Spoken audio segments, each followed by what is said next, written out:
Yeah. I know. Igbo Kanu. Yeah. Igbo Kanu. Yeah. Where's your? Yeah.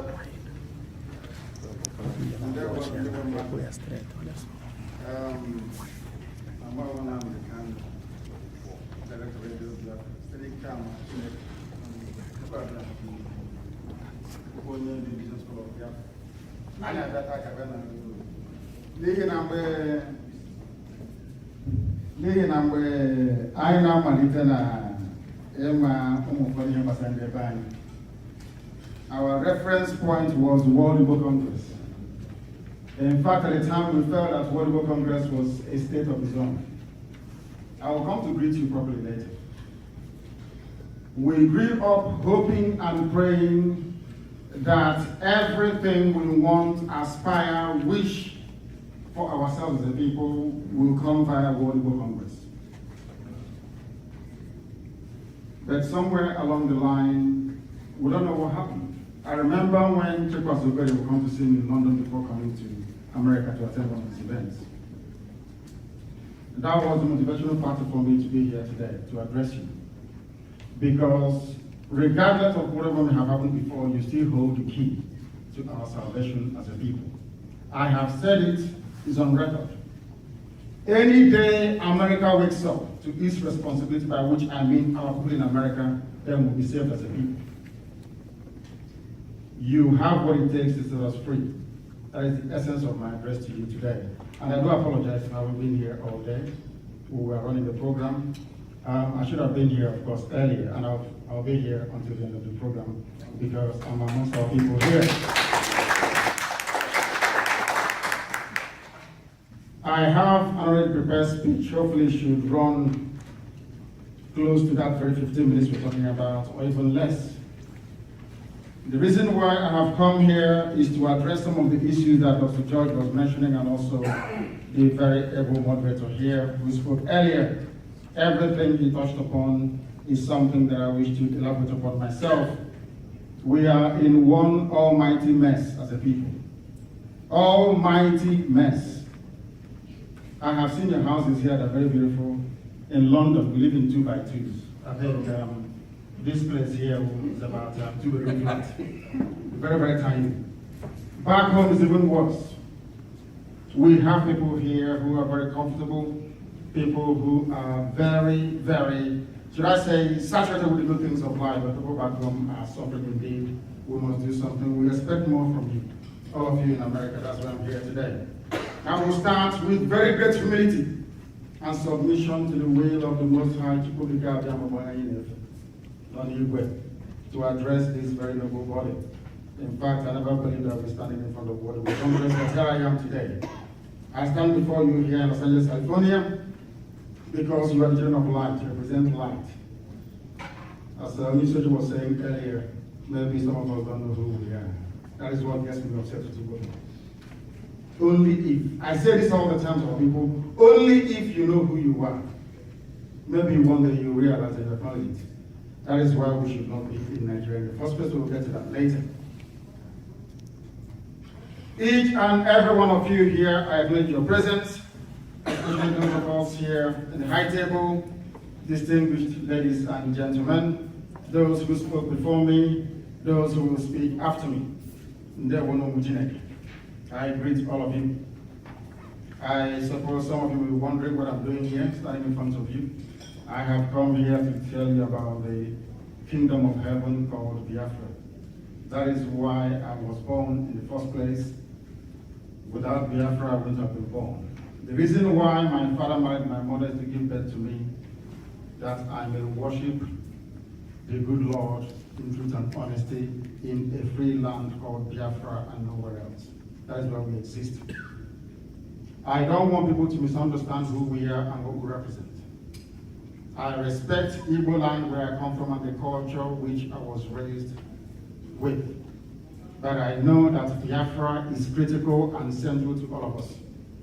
Because when we say Biafra, it embodies everybody born by a woman that ties two-piece wrapper. That's the sense of Biafra. Once your mother wears two-piece wrapper, you are a Biafra. These are the things that we must acknowledge when we begin to discuss or to begin to characterize where we come from and what we represent as a people. Very, very critical indeed. My answer, as always, will be, is to come on an age. I have come here exactly the same way that Golda Meir did when Israel was being formed. She came to America to speak to the Jews in America to tell them about their duty and obligation to save the embryonic state of Israel. Today, I have come here to do exactly the same thing, to tell that you hold the key to unlock, in fact, to unchain Biafra from the damnation called Nigeria. You have what it takes. I'm not talking about the whole of America, I'm even talking about those of you who are here in this very hall today, gathered. You have what it takes to set us free.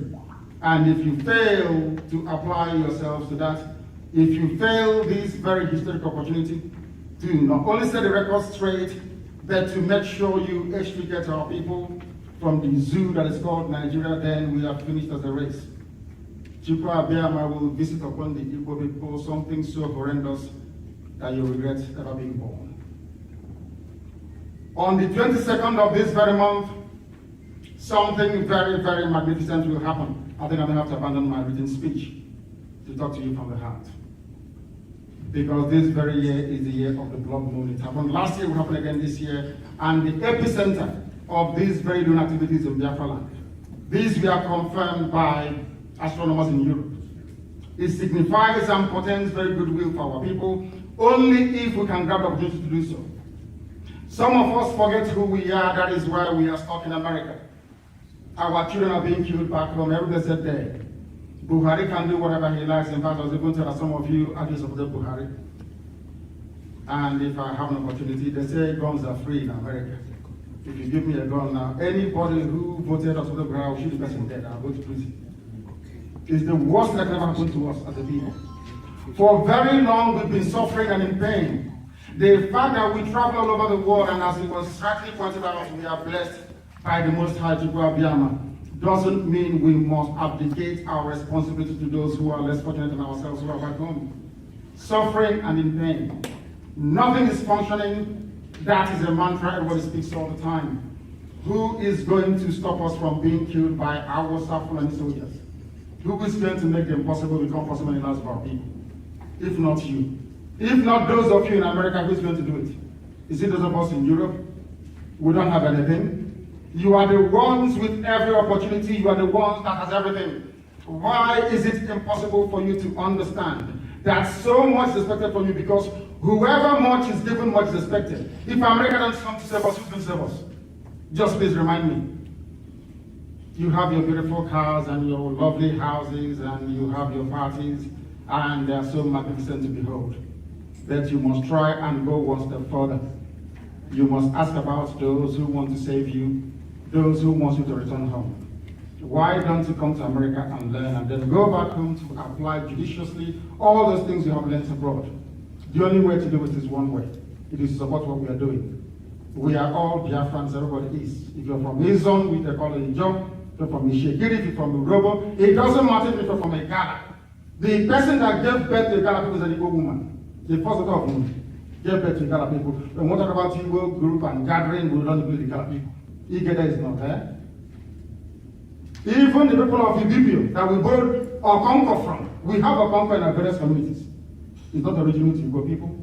We got it from Ibibio people. But as soon as we discuss Igbo, we exclude them. One thing binds us together, as I said before. As long as your mother ties two-piece wrapper, you are a Biafran. You are a descendant of the light. You are a child of heaven. The reason why we exist as a people is to worship Chukwu Abiyama in heaven. That is number one, and number two, to bring light to the world. We are the ones that answer E, light.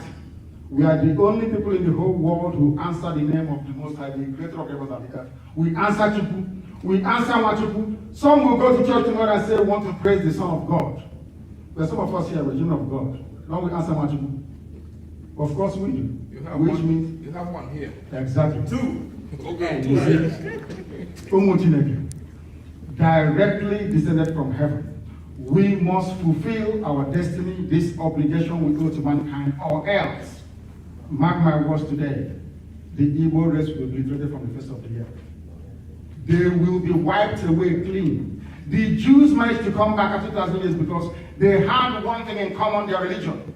We have nothing. Some go to Assemblies of God Church, some go to Roman Catholic, some go to Seventh Adventist Church. There is nothing binding us together apart from that blood which we have been of our nations.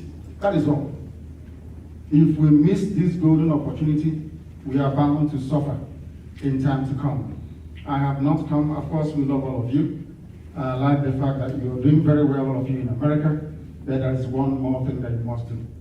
You must come out to support what you are doing. We need guns and we need bullets. I know we love life so much. That's why we name the human being a mad. That's why we don't kill. To kill somebody is very difficult for us. So to ask a gathering of people please that we need guns and bullets and weapons will be very, very difficult for you to digest. But without it, our will overrun us. They have succeeded in planting a culture in Imo State. One big, massive problem we have. The same thing that happened to do in Akwa Ibom. If they succeed in triangulating, because in life everything is in triangle, if they get away, if they take Uyo, if they take Ibocha, Port Harcourt, then we are finished as a people. Completely gone as a race. You will come back home, you don't know the way to your father's compound, because they are coming. Boko Haram is everywhere in Biafra land. They will overrun us in a matter of minutes. And the world will not talk about it. Because mankind is afraid of Biafra. They believe that Biafra, after Biafra comes, the world will come to an end. Ask any white man, they will tell you. They believe that Biafra is the last miracle. Once it comes, life will come to an end as we know it. They will know that they are wrong. We know that this very promise that was made to us a long time ago, only if we go back to the Most High, we will realize our potential, must be seen in our lifetime. Biafra is very old. Those who don't know what Biafra, I'm from Afara, a place with B.I. in front of my village, you have Biafra. So we know who we are. We are not mistaken about our belief in the irreducibility of Biafra as a nation, as a people, as those who have come here to bring light to the world. That's what we answer in. There is no place you go to Umuchukwu and say, I don't know, not even the Jews answer Umuchukwu.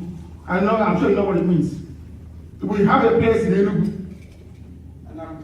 called, what's the name again? It's called Umwan Ibe. Is that correct? The children of the kingdom of heaven. I don't know what else you need. We shouldn't be here in the first place. We should be in our land developing it, building it. So I can travel all the way from my village and I can go to, maybe travel to Amansi and then go back the same night. We have the potential in this room to do it. Only if we can rise up to that very challenge. That is why the same way that Israel stood against every god is how Biafra is going to stand. Not just as a pinnacle to the survivability of the people who are downtrodden, people who we have pressed down for very long, but as a willing testimony to the kindness and the goodness of the Most High Biafra. I thank you all very much for listening, and I do hope in time to come that you bring yourself to appreciate what Biafra is. Thank you very much.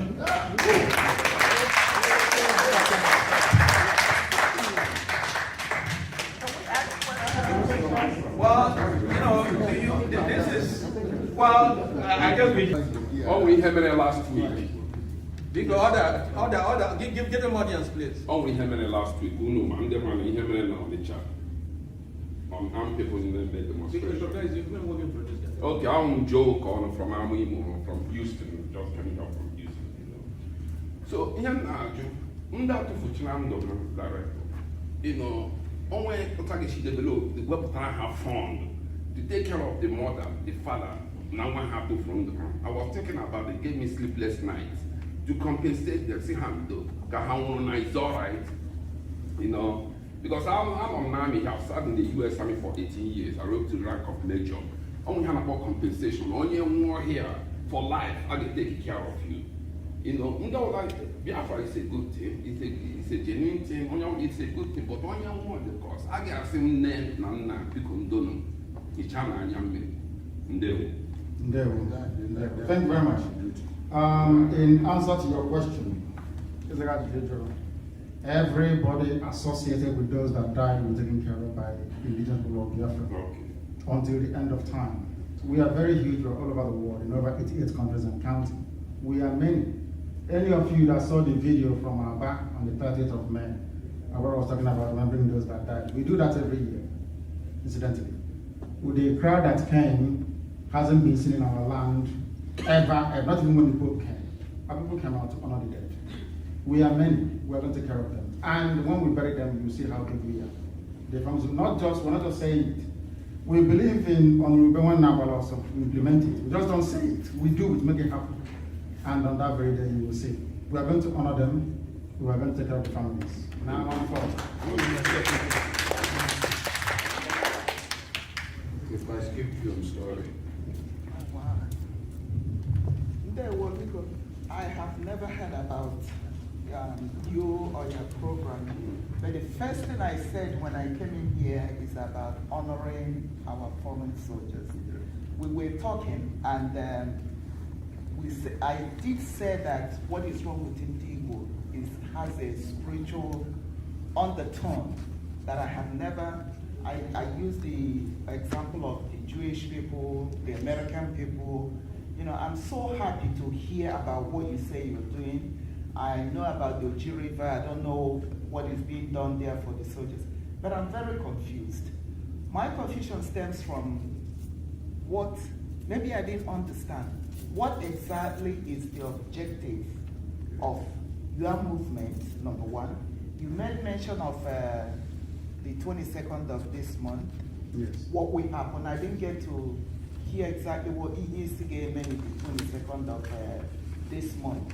And then the third one is that, did you make mention of we need arms and stuff? I Yes, didn't get yes, that. we do. So I really need to understand these three things. You Okay. know? Please, thank you. Let me start from the last one, please. Following from what the person I've got asked. On Sunday, the 30th of August, our people came out of our mission to evangelize, to preach to others about the need for us to get Biafra. And on the orders of Buhari, they were shot dead. And you will know that P2B in 2005, 2006 ordered the army to do something at the same place in Onitsha when members of the Nassau were shot to pieces because they felt that you can kill them. Igbo people don't care, which is a matter of fact. We don't care about each other, that is the truth. We may gather once in a while to eat, to party, and to drink. But when our people die, nobody cares about them, nobody talks about them.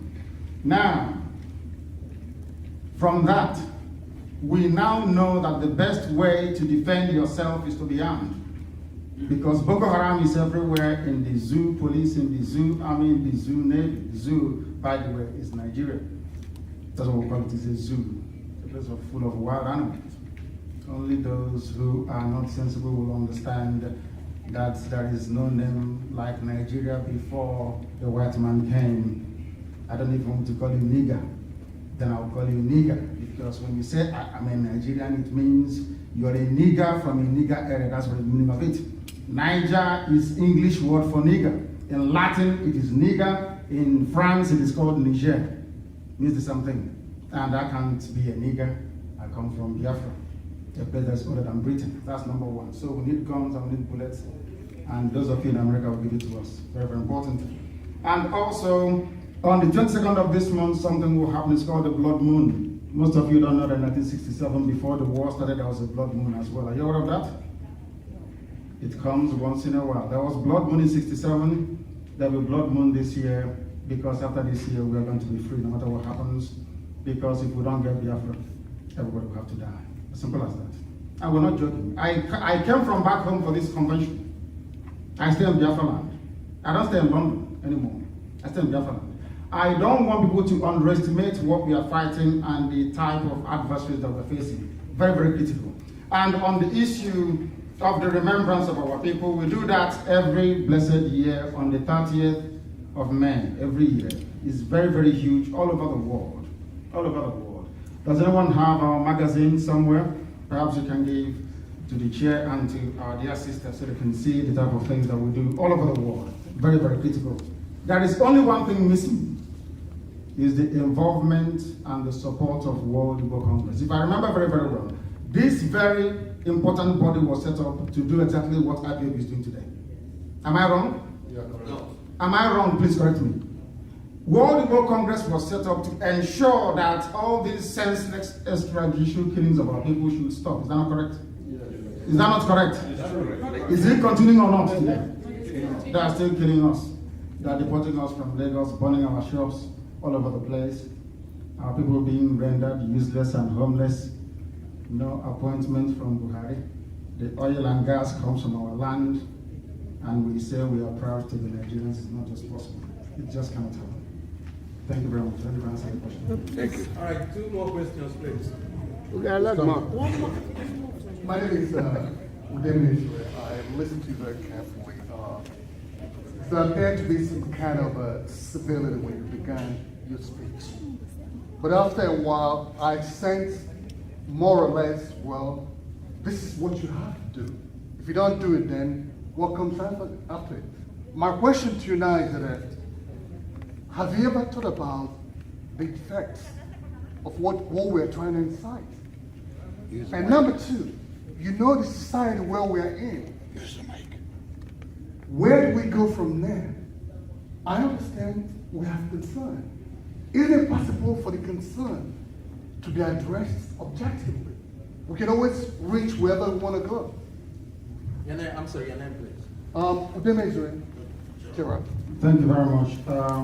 I started with humility, and I believe I ended with humility.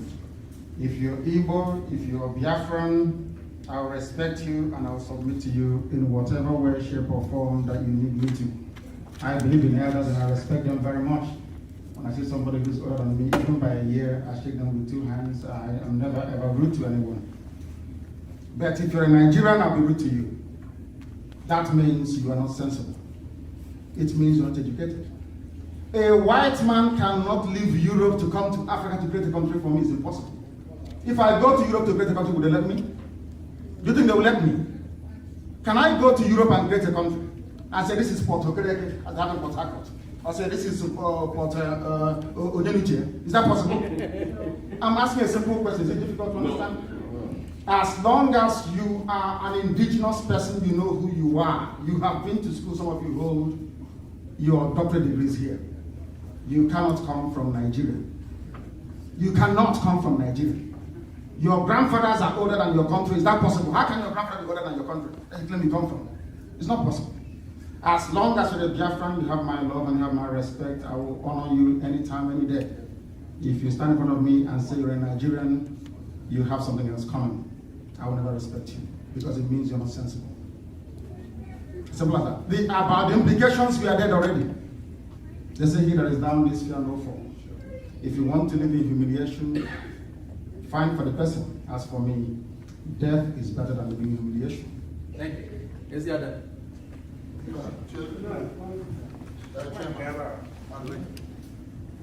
Okay. Is there after? My name is Chief Sergeant Okoro. And then you walk for me. And then you walk or they move one of our achievements. As a matter of fact, I really thank you. Other, are we going to listen to him? I really thank you for showing up. Because if not because we have a limited time, I have like bundles and bundles of questions to ask you, but I'm going to ask few questions.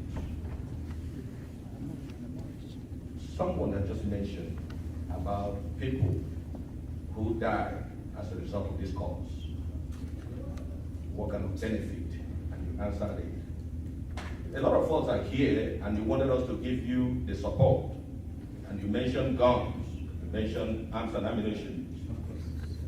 And I also understand that if we make ourselves really open, let's assume we're in Nigeria, you understand the type of cause it is, and that is prison.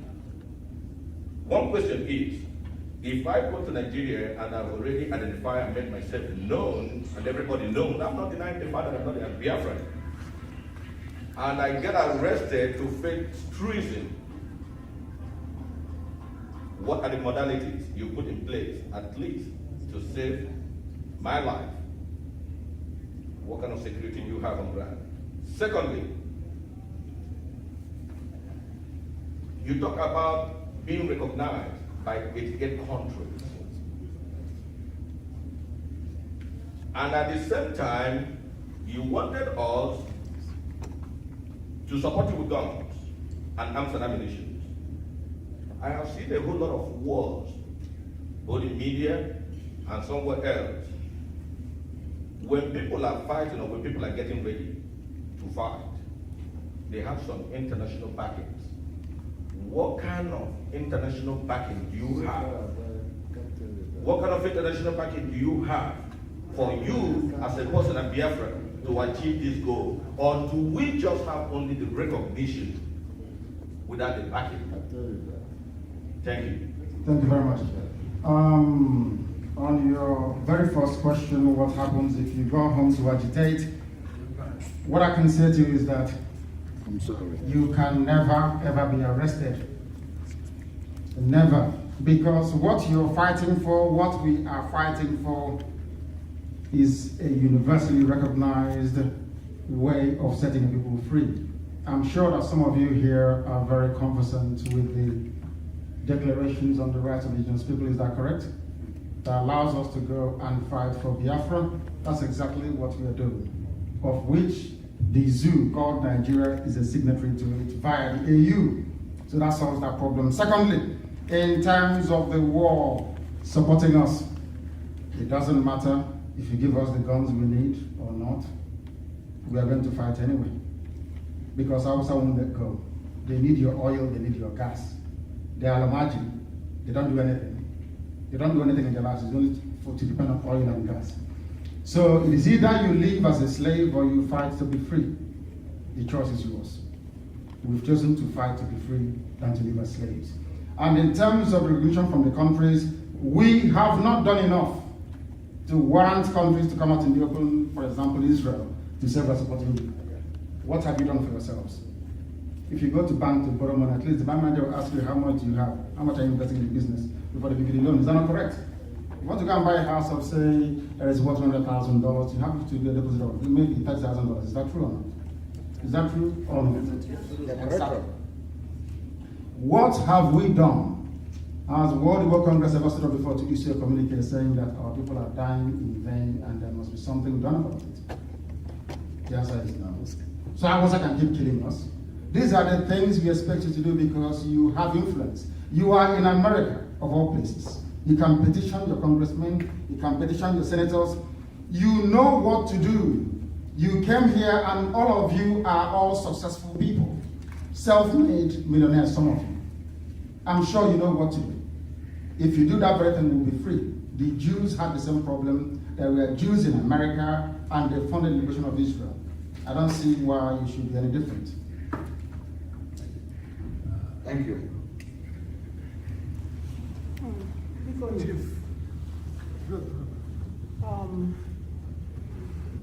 I would want to reiterate and say again that I don't know how to quantify the fact that I'm here today for this convention, and I've enjoyed interactive discussion of peace talk until now. I'm telling you, I don't know, questions were asked, questions have been put in place. In fact, the last question was asked by my brother over there, and I saw majority of people saying, well, he cannot tell us how he's going to integrate 70 people if this is going to be in place. So I'm saying, I don't understand. You have given a mandate, you have given a date, and you say it's do or die. So I don't know. You're not gonna die. Because I know too that America would have not been like this today if Martin Luther did not stand his ground and go to war and fight for, peace. And that's why people like me is here today to enjoy. But I want to ask you all that, how can we, at this interim time, go into this, I don't know. Another war. It's like he's talking like I naga war. My heart is just like, so what is going on? Please. Yes. Okay. The fact of the matter is that we have to speak the truth. It may not sound very palatable, but as our brother, Dr. George Verizi, he spoke earlier about truthfulness and honesty. I believe in honesty and in being very truthful. I am not a politician, so I don't know how to turn things around. So you have to forgive me. The fact of the matter is this: Hausa will not let go of oil and gas until the fight. They won't let go. And as long as that oil and gas continues to flow, you remain a slave forever and ever. One or two of you may go to Abuja and survive. The rest of us will continue to suffer. Yes. It's not something we want. What do you do to stop them? Okay, please, order. Dr. Yes. Thank you. Because we have other things on the program. We need to move on. Because let me again thank you for the effort you are making on behalf of all of us Igbos and Thank you very much. Biafrans. But I have a question to ask, because after a while, we gotta start thinking. I don't want to deal with accept the fact that the change in name will make us different. Name was see, as you as we stand here today, there are at least 7 states that are predominantly Igbos. And in the context of Nigeria, none of them have reported to us that they never received a federal allocation. And as I see, even you and I here,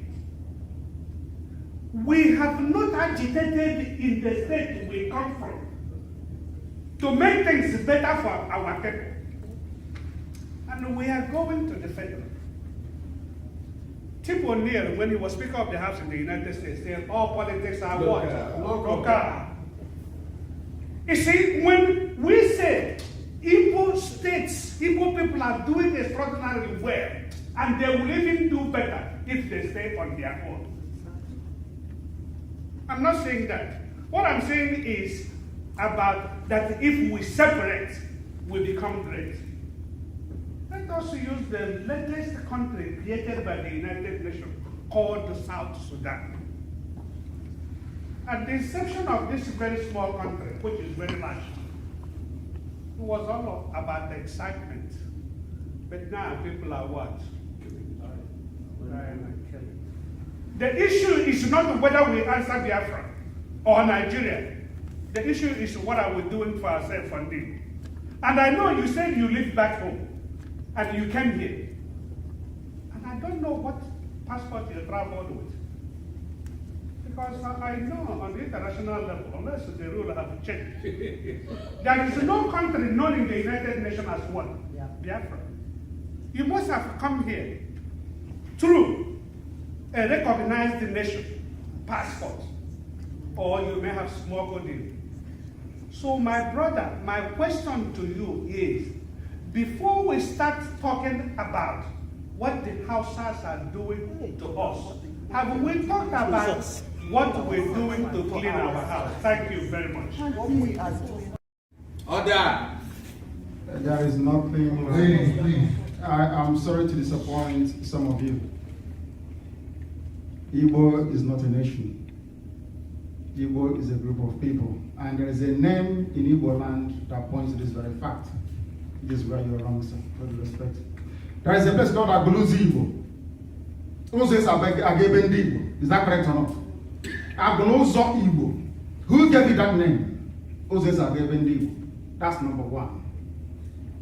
Number 2, before 1900, there is no map in the world containing Igbo on it, but that was Biafra. I give you historical facts and scientifically verifiable proof which you can refer to. Igbo Ndibo is a collection of people. That is a fact. If I travel to Ebonyi, I can't hear what they're saying in Abakaliki. If I travel to Nsukka, I can't hear what they're saying. You say that somebody from Nsukka is Igbo, but somebody from Idomahan is not Igbo, but they have a area from Igbo. So what is your criteria for determining who is Igbo and who isn't? That is where the fundamental flaw is coming from. I leave you with that very simple question and that very name. Agulese Agel Ebendibo. Very, very important to understand that, sir. That is number 1. And number 2 is this. That is a fact, that is something that we are missing when it comes to Nigeria. A very fundamental fact that we're missing. They never loved you, and they will never love you. Nigeria will never ever love you no matter what you do. We have done our best at home. What they do is to impose people on you. They impose people. If you doubt me now, let me, sir, please. Because give him audience. Let me finish. Let me just give you one simple proof. every industry in Biafra land is shut down. Am I lying? That's correct. Ceramic stone wire is closed down. Golden Guinea is closed down. Mbausi oil mill is closed down. Liver Brothers have left Abana, is that not correct? PZ has they've all gone. Niger Sem is closed down. Eminent is gone. Have you ever asked yourself why they shut all these companies down?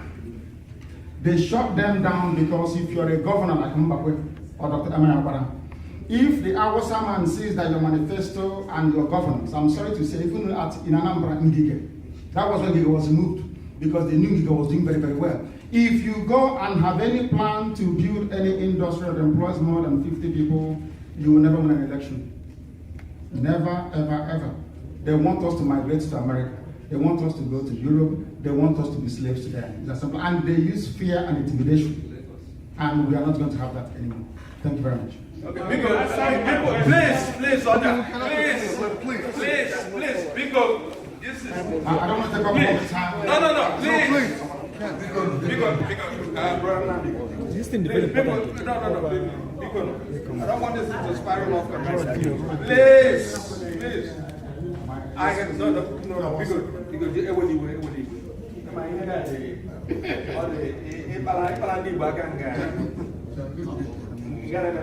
I'm going to recognize the chairman of World Igbo Congress and one for George Cholifu. Okay, and in that order, because be patient with us. Be patient with us, because. And because when you're going to add, just don't go into speeches. Just listen when you hear that line to the extend it.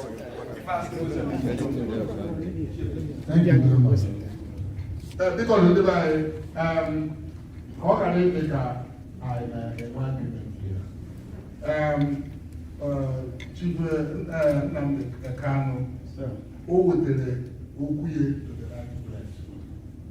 World Igbo Congress, an advocacy organization. Yes. We are not an activist organization. Ideas about people come here, we synthesize it, look at it, look at the whole picture, and issue a position as to what we think we should be thinking about. We are the fight. Over this important topic, I have a head here. If one Congress is we will go back, look at all these presentations, look at our positions, and then we decide what we pursue, how we pursue those. Let us not as if we're arguing amongst ourselves. There is over enemy of only one of them. Our enemy is not where they are. Let us calm down. I am going on that. We can give. Let us examine our options, and then we determine what would be the best approach to handle this particular problem. And I agree. Thank you, Chairman. Thank you. Because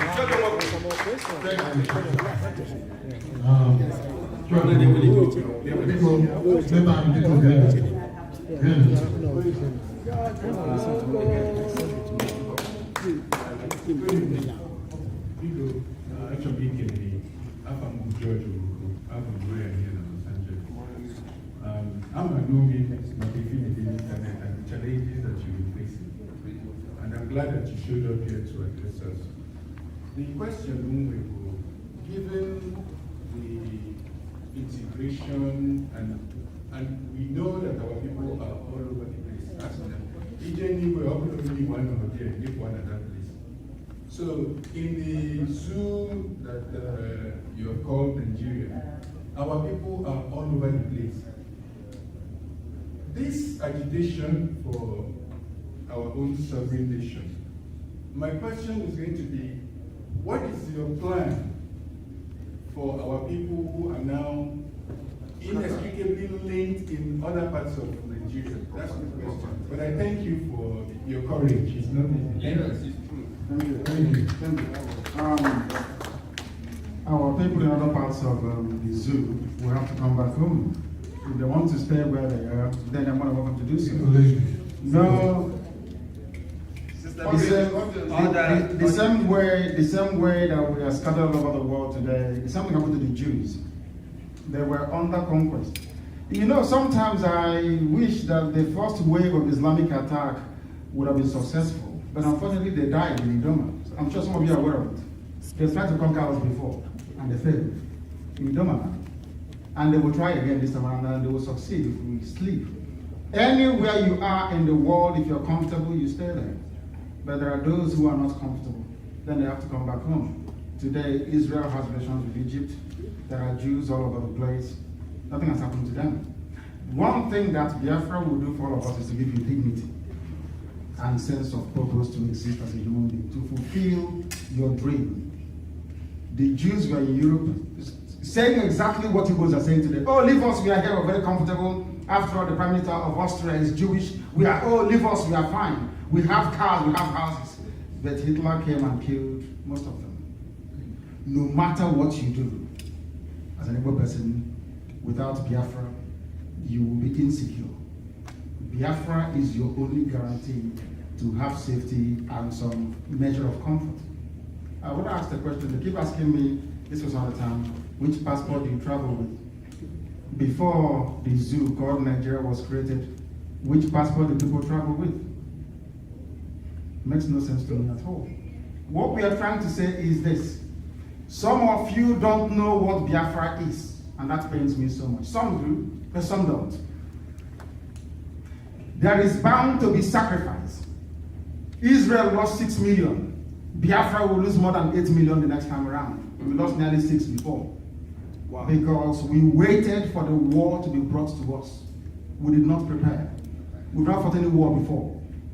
We have never conquered anybody, nobody conquered us. That was the problem we had as a people. Chukwu Abiyama kept fighting for us. God was fighting for us all the time, protecting us. We became very, very complacent. That is why now we are comfortable abroad. Why can't we stay in our key and develop it? Rather than seeing Akpati on the road all the time, marching to what's the place you turn to when you go to the airport? What's it called again? Enu, isn't it? Just Akpati on Mozambique, but nothing else. Very sad indeed. So we are going to make them feel very comfortable. We want to come back, you can come back. We want to be in America. Anywhere you want to be, you can stay there. As long as you're comfortable. But that will not stop us from pursuing Biafra. Impossible. Nothing will. One form. Brief, please. No story. Just one question. Thank you. I want to thank you for the courage, the way you articulate the cause of Igbo people. But I also want to say, I say now, I am going to go this way, and somebody called it in my neighboring town, who try to do the same thing. Time be against us. Okay, because I want to go away, man, and make mistake. When you go so if they say me and I don't know, and I what I want you to concentrate on, because you have a good idea, but you can't just jump into like something to confront somebody when you are not prepared. You got to start. If you don't have a question, I'm going to cut you off. Yeah. Yes. What preparation are we doing? As a matter of fact, giving advice, I want us to prepare first before we dive into trying to face the enemy that we cannot defeat. Because what happened to us in the past, they repeat itself. If we are prepared, it will not happen. So give us preparation plans. Thank you very much. It's by coming here to World Igbo Congress. It's for preparation. Because I'm sure some of you will say, who did get help? I'm sure that's what you will say. So we've come here to tell you. So you won't say you will not talk. And also to benefit from the advice which is bound to come our way. I'm sure there'll be lots of ways for us to interact as time goes on. And then you have any advice to give us, you can give us. The last question, George, is be good. Get him. George.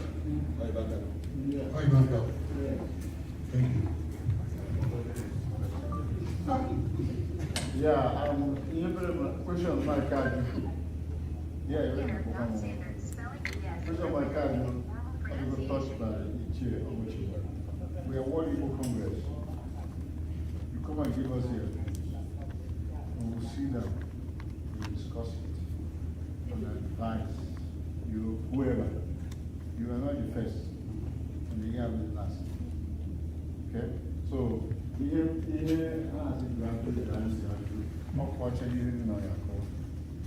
so, like upon the came by we have to get all those things and receive the statement why guys. Whichever group, you're not the only group now, no, in the session of World Igbo Congress. Okay? So, because I say what time, the way I do, on our one, and they will not be, and I'm doing a month for an email. So, everyone will have rules of mechanics. We don't have to waste our time. There will be more things to. There will be more things because we have submitted to the Secretariat of World Igbo Congress. Because, Brother Nnamdi, before I get ready, let me ask you this. Give me the microphone. Because can you do the relationship between IPOB and Mossop, if any? And also, please tell me. I mean, there were a whole bunch of kids who are slaughtered in Okigwe during Mossop, one of Mossop's outings. And these kids also, as an example, that yeah, my brother Joe talked about it, he also referred to it. You know, now this when we are dealing with these animals, you know, one thing you do is when you jump into a den of life or you run into a place where a wild animal is caged, you may not make it alive. You know, these kids that go protesting in the name of IPOB or Mossop and get slaughtered by these animals. Because the only thing these kids are advocating is nothing but this is free speech. Now, how do they put Biafra? It's free speech. Unless if you're advocating an overthrow of the government with the ability to do it, you are speaking freely. Now, but we know that these boys are going to get killed. Do we take responsibility in IPOB when a 10-year-old kid, 15-year-old kid goes there and gets slaughtered? And I mean, with Mossop and IPOB take responsibility that we are leading these boys to their death, knowing that we really don't even have any immediate ability to protect them. You know, my question is, what is the relationship with Mossop and IPOB, if there is any? And what responsibility do we take? It's not, we can't be praying for people when they die. We can't be saying they died for a just cause. You know, what do we do though, you know, to stop this madness? Because we just can't keep it. Yes, thank you very much for that. Thank you. In answer to your question about IPOB and Mossop, is that we are a group representing all Biafrans. We are working with Mossop, those who are sensible within them, not Raphael who was written, who compromised. Because as our brother spoke earlier said, I believe in ethical leadership. If you come out to lead our people, you're honest, you're very sincere, you're straightforward, then we follow you. If you're a liar seeking to make contact with India and the Yoruba, then we abandon you in that regard. And we're also going to bury Mossop members, one of the people you're talking about, that died. I will bury them. Now, the only way to stop our Wasa Fulani from killing our people, they went to Area and they killed people. They went to Igbo, they shot a bus driver.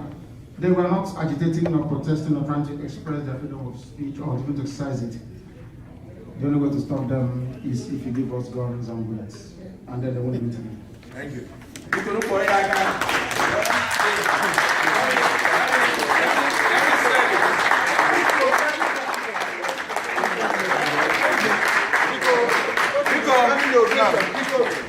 Because, ladies and gentlemen, this is what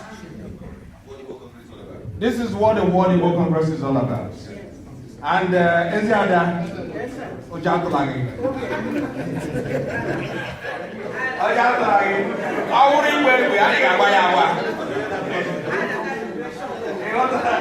Yes. Because, we welcome, we thank you. Because the next presentation, and because there will be time to interact with Brother Nnamdi. Because, and I'm glad also I'm here on the later. And he's going to be with us also during the banquet. Because everybody one night okay.